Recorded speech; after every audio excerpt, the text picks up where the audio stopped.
Assalamualaikum warahmatullahi wabarakatuh. Salam Om Swastiastu, Namo Buddhaya, salam kebajikan, salam sejahtera bagi kita semua. Kami di sini akan mempresentasikan hasil hasil analisis pengendalian sistem motor servo DC McLennan tipe M540E 0741 kelompok 5A dengan dosen pengampu Ibu Winuha Latifah STMT. Adapun anggota kelompok dari kelompok 5A ini saya sendiri Abdul Jalil, selanjutnya ada Desvita Elvira Anyelir, selanjutnya ada Michael Anugrah Agung Pratama. Oke, yang pertama ini ada plan motor servo DC. Untuk spesifikasi motor DC McLaren tipe M540E 0741 itu bisa dilihat dalam tabel. Kemudian di sampingnya itu ada gambar dari fixed field-nya. Yang kedua ini ada model matematika plan-nya. Torka motor berhubungan dengan arus armatur dan faktor konstanta K dalam satuan SI, torsi motor dan konstanta GGL balik adalah sama dengan KT sama dengan KE. Maka selanjutnya menggunakan konstanta K. Jadi electromotive force atau IMF dan FE berhubungan dengan kecepatan angular, maka untuk persamaan 1 T sama dengan KI dan persamaan 2 FE sama dengan KW sama dengan K dikali dW dibagi dt, persamaan berdasarkan hukum Newton dan Kirchhoff, yang itu persamaan 3 bisa dilihat, kemudian ada persamaan 4-nya, kemudian diturunkan ke dalam persamaan Laplace untuk persamaan 3 dan 4, maka didapatkan untuk persamaan 5-nya bisa dilihat, kemudian persamaan 6-nya itu lebih sederhanakan lagi jadi persamaan 7 dengan bisa dilihat di dalam gambar, kemudian disubstitusikan persamaan 7 ke dalam persamaan 5, maka menghasilkan persamaan 8 dengan JS kuadrat W dalam kurung S ditambah BSW dalam kurung S sama dengan K VS dikurang KSW dalam kurung S dibagi LS ditambah R. Selanjutnya ada transfer function dari persamaan 8, fungsi alih transfer yang didapat dari hubungan input tegangan voltage atau V dan output kecepatan putaran motor DC atau W, maka output dibagi input sama dengan W dibagi F sama dengan K dibagi JLS kuadrat ditambah dalam kurung JR ditambah BL dikali S ditambah RB ditambah K dengan persamaan 9, maka hasilnya itu 0,071 dibagi 0,000913 S kuadrat ditambah 0,0009153 S ditambah 0,071. Karena L cukup kecil dibandingkan dengan R, maka persamaan 9 disederhanakan menjadi sebagai berikut. Disederhanakan menjadi persamaan 10, kemudian persamaan 10 dapat dinyatakan dalam bentuk umum sebagai berikut, yaitu di persamaan 11. Maka fungsi transfer hubungan input dan output menjadi WS dibagi FS sama dengan 0,071 dibagi 24338 S ditambah 1. Kemudian memberikan hubungan antara tegangan input motor V dan kecepatan putaran motor W dalam domain Laplace, maka fungsi transfer kecepatan motor DC sama dengan W dibagi V sama dengan K dibagi TS plus 1, yaitu persamaan 12, sehingga hasilnya 0,071 dibagi 24338 S ditambah 1. Sedangkan memberikan hubungan antara tegangan input motor V dengan posisi kecepatan motor dalam domain Laplace dengan posisi motor DC di TS kuadrat ditambah S, yaitu persamaan 13, sehingga hasilnya 0,071 dibagi 24338 S kuadrat ditambah S. Kemudian ini untuk diagram bloknya bisa dilihat pada gambar. Nah, di sini ada diagram alirnya, diagram alir sistem motor servo DC. Kemudian ini ada karakteristik sistem. Yang pertama itu stabilitas atau mencari akar-akar. Ada dua, yaitu fungsi kecepatan dan fungsi posisi. Untuk karakteristik yang kedua itu ada akurasi, sama ada fungsi kecepatan dan fungsi posisi. Yang ketiga ada karakteristiknya itu tanggapan peralihan. Untuk fungsi kecepatannya bisa dilihat pada gambar. Rise time-nya itu 5,35 ditambah 0,4 second. Overshoot-nya itu 0. Settling time-nya 9,52 ditambah 0,4 second, final value-nya itu 0,071. Fungsi posisinya itu infinity. Untuk analisis karakteristik sistemnya, untuk fungsi kecepatan, akar persamaan karakteristik sistem kecepatan motor DC bernilai negatif, itu menunjukkan stabilitas sistem. Kemudian nilai negatif menandakan adanya faktor redaman, namun nilai akar yang terlalu kecil dapat menyebabkan respon sistem yang lambat dan kurang responsif terhadap perubahan input. Kemudian respon sistem motor DC menunjukkan respon yang lambat menuju keadaan tunak. Kemudian yang terakhir terdapat kesalahan keadaan tunak pada sistem kecepatan ketika diberi input pada kesalahan posisi atau step yang terlihat pada plot respon step dari sistem di mana nilai steady state-nya tidak mencapai 1 sesuai dengan input step yang diberikan. Kemudian analisis karakteristik sistemnya untuk fungsi posisi, akar persamaan karakteristik sistem posisi motor DC menunjukkan bagian real yang negatif, menandakan sistemnya stabil. Namun pada kriteria akurasi terdapat ketidaksesuaian antara respon sistem dengan nilai yang diharapkan. di mana nilai error steady state-nya itu tak hingga. Kemudian untuk respon peralihan sistem terlihat tidak sesuai karena sinyal step yang ketika diberikan respon sistemnya mirip dengan sinyal rem yang terus naik tanpa menuju nilai akhirnya. Selanjutnya, meskipun sistem terkategori sebagai stabil berdasarkan nilai akar-akarnya, terdapat masalah dalam respon dinamis sistem terhadap sinyal masukan. Diperlukan perancangan sistem kecepatan motor DC yang memperhatikan respon sistem yang cepat menuju keadaan tunaknya dan respon sistem motor DC yang menuju nilai keadaan tunak dengan mengendalikan overshoot agar sistemnya tidak mengalami osilasi dan dapat mengganggu kestabilan sistem. Kemudian ada analisis kestabilan Rod locus pada fungsi kecepatan. Pada plot Rod locus fungsi kecepatan, kedudukan pole berada pada S bidang kiri itu menunjukkan sistem stabil. Namun jika nilai pole terlalu jauh atau terlalu kecil, ini menyebabkan respon sistem yang lambat. Kemudian untuk fungsi posisinya, Rod locus fungsi posisi tidak memenuhi syarat kestabilan Rod locus karena terdapat satu nilai pole yang tidak berada pada S bidang kiri. Nilai 0 menandakan bahwa satu akar dari sistem posisi berada pada sumbu nyata di titik 0 tersebut, tidak di bidang kiri maupun sehingga sistem tidak stabil. Selanjutnya untuk diagram pada kondisi kestabilan pole terbagi menjadi 3 sistem positif PM pada GM, sistem stabil marginal jika nilai margin 0 PM sama dengan GM, sistem tidak stabil jika nilai margin negatif PM kurang dari GM. Kemudian ini ada gambarnya untuk yang di sebelah kiri diagram buat fungsi kecepatan motor DC dan di sebelah kanannya diagram buat fungsi posisi motor DC. Selanjutnya ada analisis kestabilan bot untuk fungsi kecepatan. Fungsi kecepatan diagram bot yang dihasilkan oleh fungsi kecepatan dan posisi motor DC tidak memberikan informasi lengkap terkait nilai gain marginnya dan pass marginnya. Oleh karena itu, kesimpulannya untuk meninjau 3 kondisi kestabilan itu tidak dapat dilakukan, namun bisa dilakukan dengan pendekatan lain. Dengan pada diagram bot, fungsi kecepatan memberikan informasi peak gain sama dengan min 23 pada frekuensi 8,22 pangkat min 17. Hal tersebut menunjukkan amplifikasi maksimum sistem pada frekuensi tersebut adalah min 23 dB, di mana semakin rendah nilai peak gain, maka semakin dekat dengan sistem batas kestabilan. Untuk fungsi posisinya, pada diagram bot, untuk memberikan informasi PM sama dengan 1,4 detik dan nilai marginnya 14,1 second, pada kestabilan bot semakin besar nilai PM, maka semakin besar pula kestabilan sistem. Akan tetapi dalam hal ini nilai PM-nya 1,4 detik dinilai terlalu kecil dengan nilai marginnya yang cukup besar, maka sistem ini cenderung tidak stabil. Hal ini karena mengindikasikan bahwa sistem memiliki toleransi yang cukup sempit terhadap fluktuasi phase atau fase. Selanjutnya untuk diagram Nyquist bisa dilihat yang sebelah kiri diagram Nyquist fungsi kecepatan motor dan yang sebelah kanan itu untuk fungsi posisinya.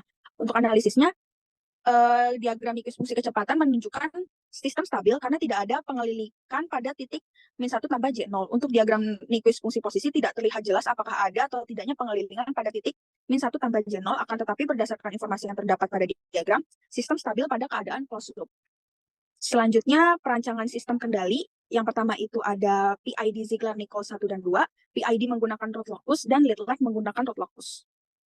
Yang pertama, PID Ziegler-Nichols 1 dan 2, bisa dilihat gambar diagramnya, itu fungsi kecepatan. Untuk mendapatkan parameter controller P, I, dan D dari fungsi transfer kecepatan, terlebih dahulu membuat plotting step response untuk selanjutnya dilakukan penalaan untuk mendapatkan parameter KP, KI, dan KD. Bisa dilihat ini fungsi kecepatan, bisa dilihat pada tabel formula Ziegler-Nichols 1 dengan fungsi kecepatan, konversi TI dan TD untuk mencari nilai KI dan KD untuk controller PI dan PID, yaitu KI sama dengan KP dibagi TI dan KD sama dengan KP dikali TD. Selanjutnya, setelah tadi diperoleh parameter-parameter dari controllernya, maka selanjutnya dilakukan simulasi menggunakan MATLAB untuk melihat respon step fungsi kecepatannya. Nah, di sini terdapat gambar respon kecepatannya dengan control P, terdapat rest time-nya, settling time, dan final value-nya. Selanjutnya terdapat control PI, di sini terdapat gambar kontrolnya dengan nilai KP 8,901, nilai KI sama dengan 8 sama dengan 0,000746. Selanjutnya controller PID dan menghasilkan step respon kecepatan seperti pada gambar dengan nilai KP 11,868, nilai KI sama dengan 0,00016575, nilai KD sama dengan 21243,72. Selanjutnya setelah mengetahui step respon yang dihasilkan, maka dibandingkan karakteristik transient respon pengendalian sistem kecepatannya. Nah, di sini terdapat controller PI dan PID yang menghasilkan rest time, overshoot, settling time, final value, dan error steady state yang berbeda. Adapun analisisnya, sebelum penerapan pengendalian, karakteristik transient respon sistem kecepatan motor servo menunjukkan kinerja yang belum optimal dengan rest time yang panjang sebesar 5,35 plus 0,4 detik dan settling time sebesar 9,52 plus 0,4 0,04 detik. Meskipun tidak ada overshoot yang terjadi, error steady state mencapai 0,929, menunjukkan adanya kesalahan yang signifikan antara nilai set point dan output sistem. Setelah penerapan pengendalian, terjadi peningkatan signifikan dalam kinerja sistem. Adapun penggunaan controller P menghasilkan peningkatan dalam mempercepat respons sistem dengan penurunan rest time. Selanjutnya, pada implementasi controller PI menunjukkan keseimbangan yang lebih baik antara waktu respon dan kestabilan. Dan pada penggunaan controller PID menunjukkan peningkatan signifikan dalam waktu respon dengan menurunkan rest time menjadi 2,18 E plus 0,4 detik. Pilihan controller tergantung pada keseimbangan yang diinginkan antara waktu respon, overshoot, dan error steady state sesuai dengan kebutuhan spesifikasi aplikasi sistem motor servo. Selanjutnya, rangkaian step responnya seperti pada gambar. Pada perancangan kendali sistem posisi, karena sinyal step yang dibangkitkan pada netled respon keadaan tunap tidak terlihat berbentuk sinyal rem, maka untuk mendapatkan respon sistem yang jelas, sistem dibuat dengan memberikan feedback negatif dengan memberikan controller P pada aplikasi Simulink. Selanjutnya, ditentukan tipe pengendali dari masing-masing P, PI, dan PID dengan nilai KP, TI, dan TD. Lalu dilakukan juga konversi TI dan TD untuk mencari nilai KI dan KD untuk controller P dan PID. Didapat respon step fungsi posisi. Sini terdapat controller P yang menghasilkan rest time, lalu overshoot, settling time, dan final value. Lalu untuk controller P dengan nilai KP 0,9, nilai KI 0,005, dan menghasilkan nilai overshoot yang terbaca tak hingga, rest time tak hingga. Lalu untuk controller PID, untuk nilai KP-nya sama dengan 1,2, nilai KI-nya 0,0114285, nilai KD-nya sama dengan 315. Lalu untuk kesimpulan dari analisis respons step fungsi posisi ini, pertama, sebelum pengendalian, karakteristik transient respons sistem posisi motor servo tidak dapat diukur dengan jelas karena tidak ada data yang menentukan seperti rest time, settling time, overshoot, final value, dan error steady state. Setelah penerapan controller P, terjadi peningkatan dalam waktu respon sistem dengan rest time sebesar 616 detik. Selanjutnya, tidak ada data yang terjadi untuk mengevaluasi efektivitas controller P dan PID. Oleh karena itu, perlu dilakukan evaluasi lebih lanjut untuk menentukan penyebab ketidakstabilan sistem dan memilih controller yang sesuai untuk mencapai kinerja yang diinginkan. Dapat disimpulkan bahwa hasil pengendalian dari ketiga tipe controller untuk sistem posisi motor ini tidak menunjukkan respon yang optimal.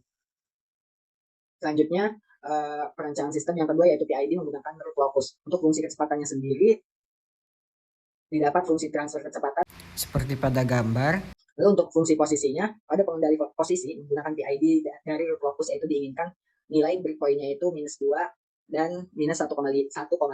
Hal ini karena jika melihat dari root locus, real system posisi pada titik tersebut merupakan titik kestabilan pole yang mungkin antara pole yang berkedudukan di titik bidang kiri yang jauh dan pole yang berkedudukan di J0. Dan setelah diatur pada breakpoint yang diinginkan, titik kritis pole ada di 0,01187 plus 0,5204 T. Lalu didapat fungsi transfer kecepatan seperti pada gambar ya, fungsi posisi PID-nya. Nah, selanjutnya perancangan sistem yang ketiga yaitu lead lag menggunakan root locus. Pada perancangan kendali lead lag menggunakan root locus ini digunakan nilai zeta atau rasio redamannya yaitu 0,8. Selanjutnya plot root locus, kode, dan Nyquist setelah ditambah kendali. Ini bisa kita lihat jika menggunakan metode PID Ziegler-Nichols 1 dan 2 pada fungsi kecepatan. Di sini dapat dilihat bahwa diagram root locus pada controller P ya di sini di sebelah kiri, kemudian PI dan juga controller PID. Next. Nah, kemudian pada sebelumnya ya, kemudian pada diagram mode ya di sini kita bisa lihat controller P-nya seperti ini, kemudian controller PI dan juga controller PID pada diagram mode. Selanjutnya. Nah, pada diagram Nyquist dapat kita lihat pada fungsi kecepatan, controller P, controller PI maupun controller PID diagramnya seperti yang tertera. Selanjutnya. Nah, kemudian pada fungsi posisi menggunakan metode PID Ziegler-Nichols 1 dan 2, diagram root locus posisinya ini pada controller P, PI, dan PID seperti yang ditampilkan pada gambar. Next. Kemudian pada diagram mode fungsi posisinya, di sini controller P, PI, dan PID seperti pada gambar yang ditampilkan. Next. Nah, ini pada diagram Nyquist fungsi posisi menggunakan metode PID Ziegler-Nichols 1 dan 2-nya. Kemudian selanjutnya. Nah, analisis fungsi kecepatan ya, ini berdasarkan analisis root locus, sistem kecepatan sebelum dikendalikan memiliki pole pada minus 4,26 E min 0,5 dengan gain 0,000897. Nah, pengendali Pi menggeser pol tanpa mengubah gain, meningkatkan kecepatan respon tanpa mengorbankan stabilitas. Nah, pengendali PI dan PID menghasilkan pol konjugat yang kompleks. Nah, menunjukkan peningkatan signifikan dalam stabilitas. PID menunjukkan peningkatan yang lebih besar dalam stabilitas dibandingkan dengan PI. Dengan analisis Bode sebelum dikendalikan, sistem memiliki peak gain sebesar minus 23 desibel pada frekuensi 8,51 E-17 radian per second. Pengendali Pi meningkatkan peak gain tanpa mengorbankan stabilitas. Pengendali PI menunjukkan peningkatan signifikan dalam stabilitas dan respons sistem. Pengendali PID memberikan respons yang lebih cepat, namun dengan sedikit pengorbanan pada stabilitas. Nah, jika dengan diagram Nyquist, di sini sistem kecepatan hasil pengendalian menunjukkan kriteria kestabilan karena tidak adanya pengelilingan pada titik min 1 plus J0 setelah penalaan menggunakan metode Ziegler-Nichols 1 gitu ya. Selanjutnya. Nah, pada analisis fungsi posisi metode PID Ziegler-Nichols 1 dan 2, ini analisis root locusnya sebelum dikendalikan, sistem posisi memiliki dua pol dengan satu di 0 dan yang lainnya pada minus 4,11 E min 0,5 dengan gain 3,53 E min 0,7. Pengendali Pi mengubah posisi pol ke wilayah kompleks konjugat tanpa perubahan pada gain, menunjukkan peningkatan dalam respons sistem. Nah, pengendali PI menghasilkan pol kompleks tanpa perubahan pada gain, menunjukkan bahwa sistem tetap tidak stabil.